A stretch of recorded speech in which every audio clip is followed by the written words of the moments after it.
bones, collacis y collacios, aquí entama un nuevo directo nalderiques. En este caso, como vos comentemos fai unos días y anunciemos en esas redes sociales, préstanos por la vida falar con una muller, una de las mejores voces de la escena asturiana y que ya tuvo Nalderiques y que, bueno, engañémosla, como decimos siempre, un poquitín de comedia, engañémosla para que tuviera con nos en directo, que como lo sabéis, ye nada más y nada menos que la cantante Anabel Santiago, que ya la tenemos per ahí, creo que ya era su primera experiencia en Twitch.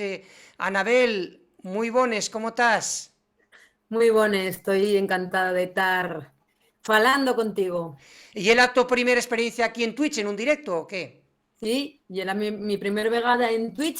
Espero que Sí. no la última después de descubrírmelo tú. Sí, sí, esto de Twitch, bueno, como trúganos mucha gente, llevamos ya más de un año haciendo directos. Por cierto, que vamos a dar la bien llegada a la gente, no solo al Twitch, porque la gente, Anabel, no solo va a Sí. podernos vernos a través del Twitch, que tiene una herramienta muy guapa, que lleva la posibilidad de hacer entrugues, puede hacernos entrugues, interactuar con nos. Eso es una herramienta súper guapa, pero también tiene otra opción que lle la opción de vernos a través de la nuestra página web, que lle a lo mejor Ujú. más sencillo, pueden vernos a través de la página web y pueden hacernos entrugues y vamos apurriendo, puedes verles tú también a lo que vayan la siente, pues las curiosidades que tenga la siente. Anabela, lo primero, so dáteles más fonderes gracias, comentavos a todos los que estáis ya, porque están incorporándose ya, estoy viendo yo per aquí, espectadores, vamos a animar a la siente como siempre, que faiga esos entrugues que nos presten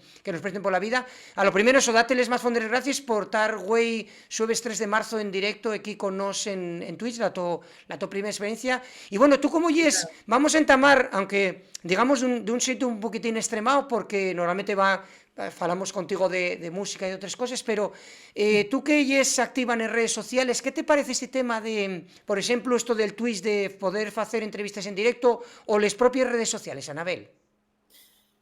Mira, si me parece bien hacer entrevistas online y en directo, que durante la pandemia que todos vivimos y que, bueno, por suerte ya estamos saliendo de ella, dediquéme a hacer un programa de entrevistas online que se llamó De Puertas para Dentro, en donde entrevisté a muchísima gente dedicada a la intelectualidad y al arte en Asturias y en el resto de la península. Así que de mano ya me presta por la vida ser ahora la que esté yo al otro lado y que me estés entrevistando a mí.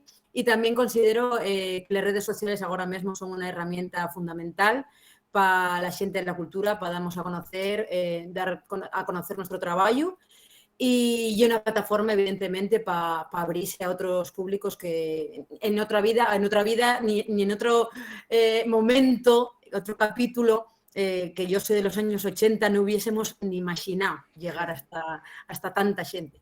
Lo que pasa es que en el mundo de la música siempre hubo un poquitín esa, vamos a decirlo, amarraza con el tema de los derechos de autor, ¿no? El tema de que dicen, bueno, oye, que la siente estaba un poco avezado al tema de tener las cosas de baldre, ¿no? No sé cómo ves tú como persona que vives de la música, el tema este bueno, de la opción de las redes sociales o que la gente pueda ahora, digamos, consumir, entre comillas, música online. Bueno, por un lado pienso que es positivo porque podemos llegar a un público muchísimo más amplio y por otro lado también pienso que de alguna forma sí sigue atado el tema de los derechos de autor porque muchas de las canciones o de los trabajos que se lancen lleguen a la gente a través de plataformas que de alguna otra forma nos faen monetizar ese trabajo. No llegó como en antes, que había una venta directa de discos o que podíamos lucrarnos, pues eso, con la venta de discos o con otras formas mucho más materiales de hacer monetizar el trabajo, pero ahora creo que hay una forma más que eficaz, y como te digo, de llegar a un público más amplio y de monetizar o de justificar ese trabajo de otra manera. Pienso que tampoco son todos los perres y que es más importante promocionarse y estar bueno, ser conocido a otros niveles a través de esas plataformas. Estamos viendo, porque nos préstanos mucho apurrir recursos a la xente para que vea un pouco. Estamos viendo un concierto de fai unos años que ofriste na Semana Negra de Xixón. De alguna maneira, falabes tamén de les plataformas. Una de les personas con las que tenemos, digamos, mucho contacto lle con Xicoariza de musicaasturiana.com, que faen un labor per importante, Anabel. E falábemos un día, un alderí que, nunca mellor dicho, préstanos mucho utilizar esta palabra que nos dá nome a nós, un alderí que facíamos con Xicu, del tema de lo que lle les nuevas plataformas, vamos a decir, pues eso, Spotify, Google Music, todas esas historias, bueno, que al final a los artistas, no sé si vos lleguen mucho, pero digo a nivel de económicamente, pero sí, Anabel, lo que nos prestaba ayer era el tema. ¿Cómo ves tú, que ya es de los años 80 y nos que somos de nantes, somos más viejos ainda, como digo yo, que me presta mucho, ¿cómo ves este tema de que la gente, por ejemplo, decía yo a Siku, una persona tiene un coche, vamos a decir, un coche, un vehículo, y ya tienes tú el propio móvil tuyo que lo conectes al coche y entonces ya pones Spotify, pones la música que te preste? No sé cómo ves ese tema, que a lo mejor la gente no